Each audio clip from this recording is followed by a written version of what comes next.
According to U.S. Secretary of State Antony Blinken, the Chinese Communist Party continues to commit genocide and crimes against humanity against the Uyghur ethnic group. Those remarks coincide with the release of an annual report about human rights in various countries. Kevin Hogan from NTD News Today has more. The Chinese government continues to commit genocide and crimes against humanity in Xinjiang against predominantly Muslim Uyghurs, among other minority groups. Blinken made this statement as part of a briefing marking the release of the newest edition of an annual report. It's called the Country Reports on Human Rights Practices. The State Department publishes it to cover human rights issues.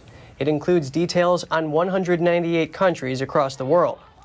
Blinken asserts that there is a recession of democracy happening in the world, and he said what the Chinese regime is doing is a key example of growing authoritarianism.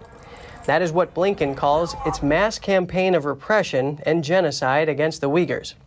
The report also described the CCP as an authoritarian state, and it said religious and ethnic minorities are still being persecuted in mainland China and other territories that the regime occupies. And speaking of China, a new report outlines attempts to undercut U.S. space efforts. The Defense Intelligence Agency published the report. It describes how China and Russia would try to counter the advantage the U.S. has in space. A defense intelligence officer explains why.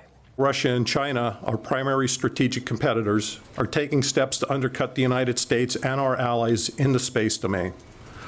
Both nations view space as a requirement for winning modern wars, especially against Western nations, and look to prove themselves as world leaders. A defense intelligence analyst also points to the two countries' combined assets in space. He said they've grown about 70% in only 2 years. He outlines their ambitions. Both nations seek to broaden their space exploration initiatives, together and individually, with plans to explore the Moon and Mars during the next 30 years.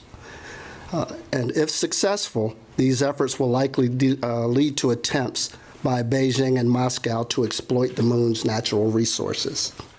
What's more, he said that Moscow is now developing a missile that is able to destroy satellites and space vehicles.